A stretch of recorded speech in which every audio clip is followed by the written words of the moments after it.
Bueno, un saludo para todos. Vamos a continuar con el tema de estabilidad en nuestra asignatura de sistemas de control. Y en este video vamos ya a iniciar con el tratamiento de lo que es el criterio de Rutherford.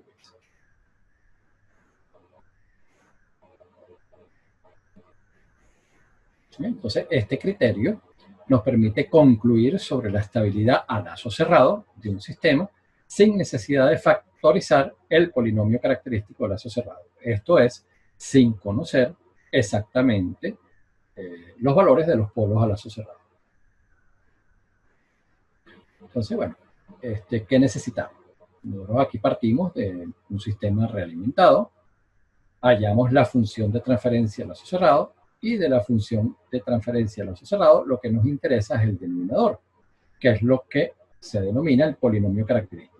Y vamos a suponer que el polinomio característico se escribe de esta forma general.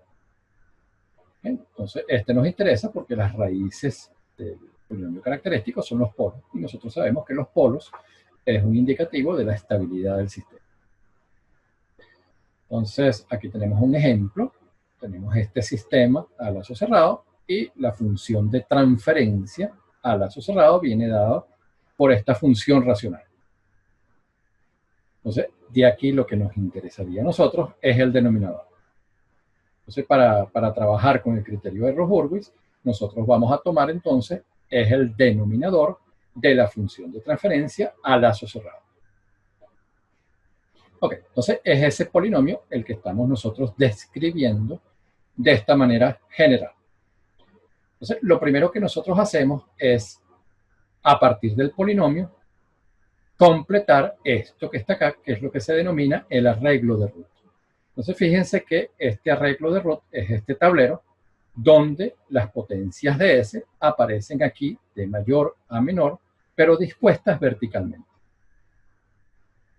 Con los coeficientes, ¿okay? Con los coeficientes, que esto para una situación particular, recuerden el ejemplo anterior, para una situación particular, esos coeficientes A sub I se conocen. Entonces, con esos coeficientes nosotros podemos llenar de manera inmediata la primera, la segunda y la última fila del tablero, ¿okay? Por simple inspección de los coeficientes. Ya vamos a ver cómo se hace eso. Entonces, la otra pregunta que uno se puede estar haciendo es, ¿pero cuál es la longitud de las filas de este tablero? ¿Es que eso se puede saber con antelación? Bueno, la respuesta es sí. Fíjense que tenemos un ejemplo. Cuando el orden del polinomio es 5, ¿okay? Entonces fíjense que aquí tenemos las potencias de S, desde S a la 5 hasta S a la 0, y estas X representan donde hay elementos distintos de 0 en esa fila. ¿Okay? En esa fila. Entonces, la fila de S a la 0 solamente puede tener un elemento, igual que la de S a la 1. La de S a la 2 va a tener dos elementos, igual que la de S a la 3. La de S a la 4 va a tener tres elementos, igual que la de S a la 5. Entonces, fíjense cuál es el patrón, ¿no? Nosotros comenzamos con filas, ¿okay? Desde abajo hacia arriba, con filas que tienen un solo elemento, ¿okay? Y luego se da un incremento de una unidad y ese incremento se da en parejas. Entonces, estas dos filas tienen longitud 1, las dos filas siguientes tienen longitud 2, las dos filas siguientes tienen longitud 3. O sea que si aquí tendríamos una fila correspondiente a esta potencia S a la 6, entonces un polinomio aquí de grado 6, esta fila tendría 4 elementos.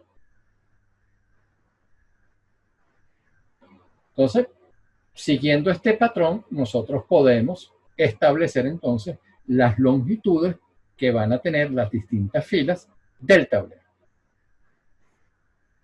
Ok, entonces ahora sí, ¿cómo se llenan la primera, la segunda y la última fila que les dije? Que esas se llenan con la información de los coeficientes. Entonces, nosotros comenzamos con la fila aquí asociada a S a la N, ¿no? Que es la primera fila. Entonces, tomamos aquí el coeficiente vinculado a esa potencia, que es A sub N. Entonces, esa Ese es el primer elemento de la fila. Luego este no lo saltamos y consideramos el siguiente.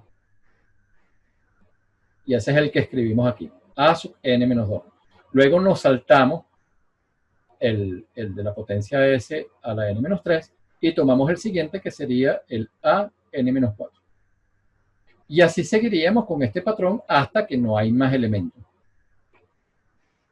Entonces, hacemos ahora algo similar con la segunda fila. Pero ahora arrancamos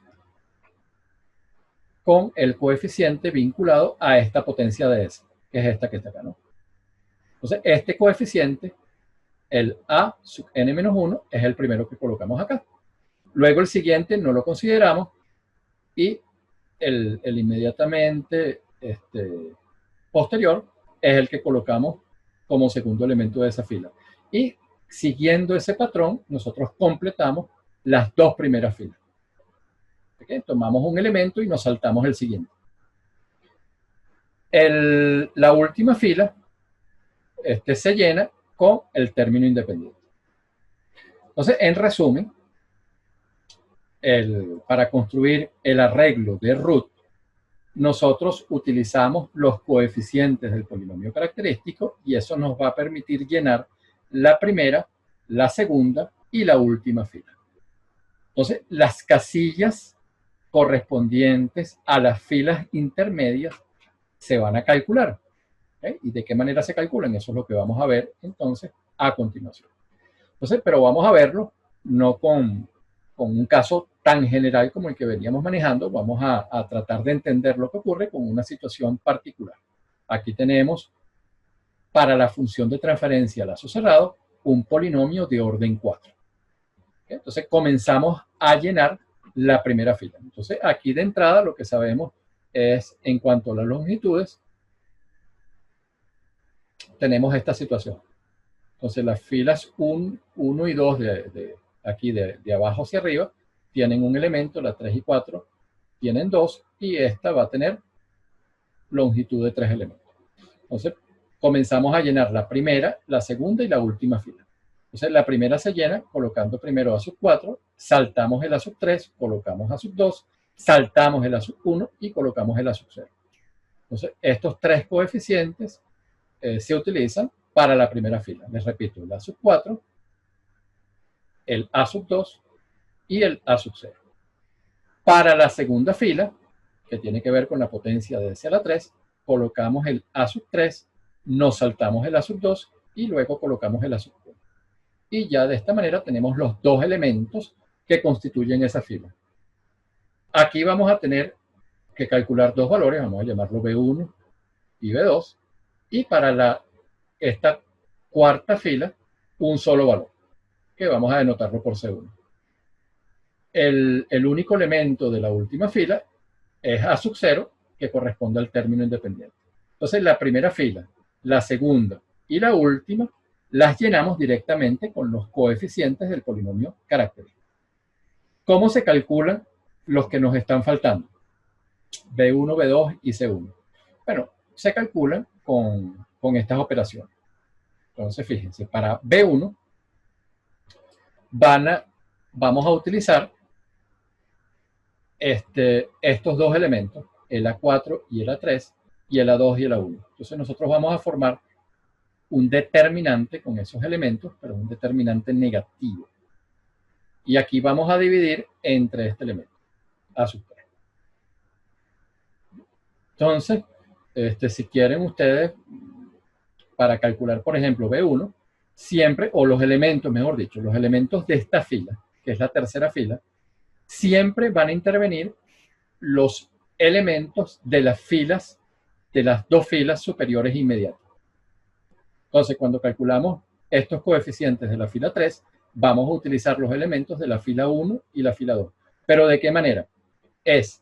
Estos dos elementos, A4 y A3, van a permanecer fijos cuando calculamos cualesquiera de los elementos de esa fila.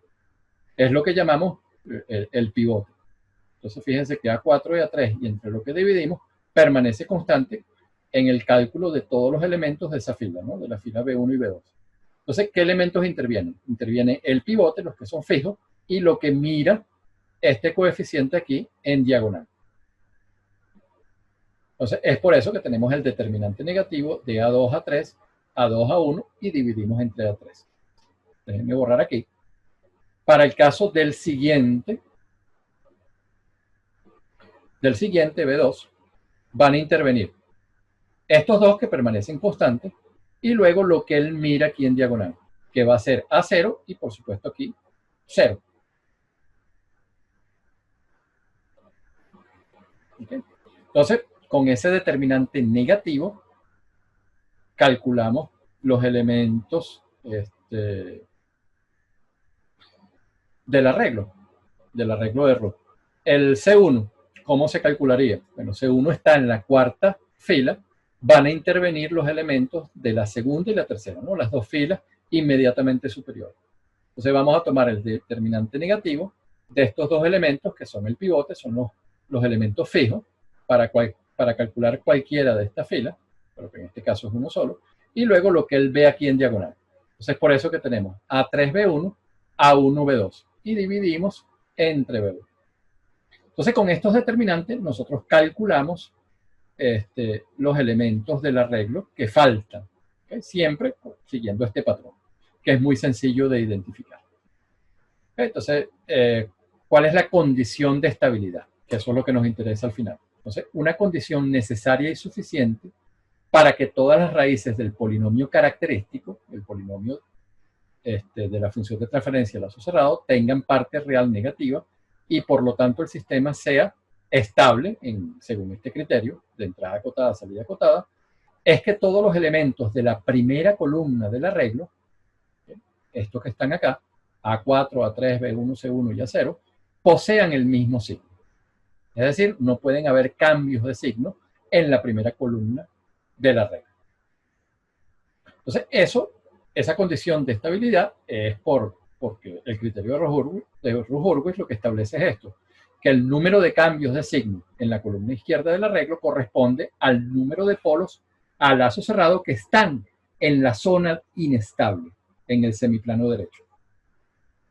Entonces es por eso que si no hay cambio de signo, que es lo que estamos especificando acá, en la primera columna del arreglo, hay estabilidad.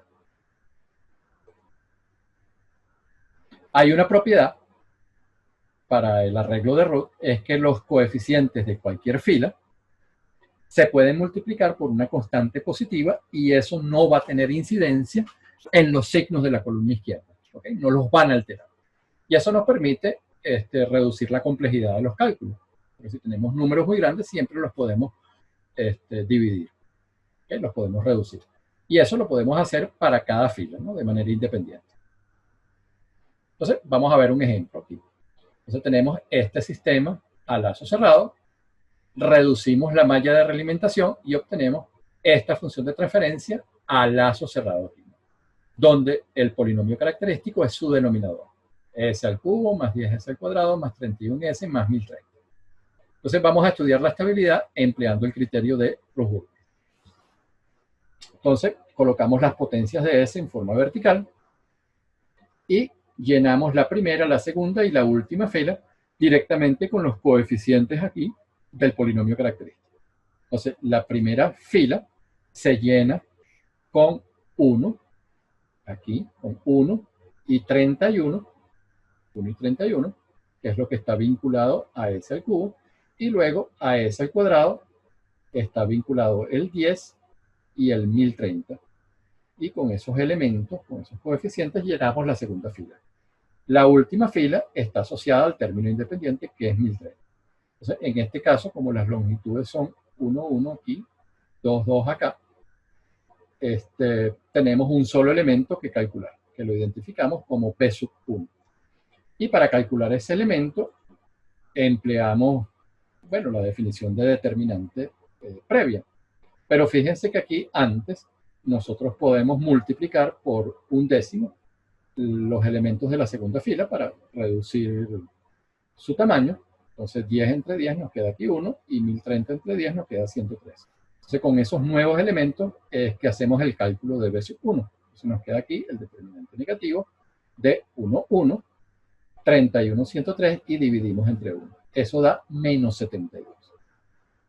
Entonces, cuando aislamos aquí los elementos de la columna izquierda del arreglo, nos damos cuenta que inicialmente tenemos un valor de 1 que es positivo. Este es positivo. Luego tenemos un valor de 1 que es positivo.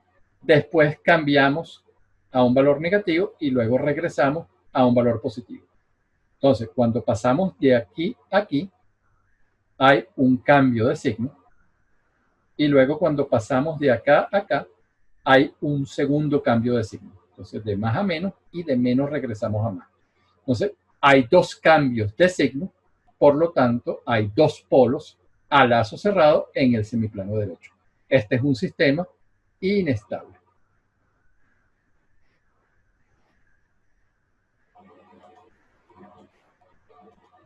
Vamos a considerar aquí un segundo ejemplo. Nos dan ya directamente el polinomio a lazo cerrado del sistema. Entonces, con los coeficientes podemos llenar primera, segunda y última fila, ¿no? Entonces, la primera fila va a tener 1, nos saltamos luego 3, nos saltamos el 9 y se coloca finalmente el 16. Luego, para la fila de SL4, empezamos con 1, seguimos con 9 y finalmente colocamos 10. La última fila se llena con el término independiente, que es 10. Entonces, en este caso, hay 1, 2, 3, 4, 5 elementos que calcular. Y eso lo sabemos por las longitudes que tienen esa fila. Las filas asociadas a SL3, SL2 y SL1. Entonces, esos elementos son estos, ¿no? B1, B2, C1, aquí es C2, disculpen. Esto es C2. Y este último elemento que es el D1. Entonces, para calcularlos, nosotros vamos a utilizar la información de las dos filas inmediatamente superiores, según el patrón del determinante que definimos previamente. Entonces, fíjense, para calcular este elemento, el que habíamos llamado aquí B1, entonces van a intervenir estos dos, estos dos, 1, 1, y luego lo que ve B1 diagonalmente, ¿no? Que son 3 y 9. Entonces calculamos ese determinante y nos da menos 6. Para el siguiente, intervienen los que son fijos, ¿no? Que es 1, 1, y luego los que ve B2 aquí en diagonal, que son 16 y 10. Procedemos aquí los cálculos y eso nos da 6. Entonces, ya tenemos todos los elementos de la tercera fila, que son menos 6 y 6. Vamos a calcular ahora los de la cuarta fila. Para calcular los de la cuarta fila, utilizamos las dos filas superiores, ¿no? Inmediatamente, ¿no? Que son la segunda y la tercera. Entonces, ahora, como pivotes, como elementos fijos, vamos a tener el 1 y el menos 6, el que venimos de calcular. Y lo que ve C1 aquí en diagonal, que es 9 y 6. Hacemos la operación y eso nos da 10. ¿Okay? El pivote aquí nuevamente, que es 1 y menos 6. Y lo que ve en diagonal, ¿okay? Lo que ve en diagonal, que es 10 y 0. 10 y 0. Eso nos da 10. Entonces, bueno, con una idea similar, calculamos entonces este elemento que llamamos D1, donde van a intervenir el menos 6, el 6, el 10 y el 10. Eso nos da 12. ¿Okay? Entonces, ahora aquí aislamos los elementos de la columna izquierda y nos damos cuenta que hay dos cambios de signo. ¿Okay? Veníamos con signos positivos, luego pasamos a menos y regresamos a más. Entonces, el sistema es inestable porque hay dos cambios de signo y, por lo tanto, dos polos a lazo cerrado en el semiplano derecho. Les agradezco infinitamente la atención dispensada y les deseo un excelente día.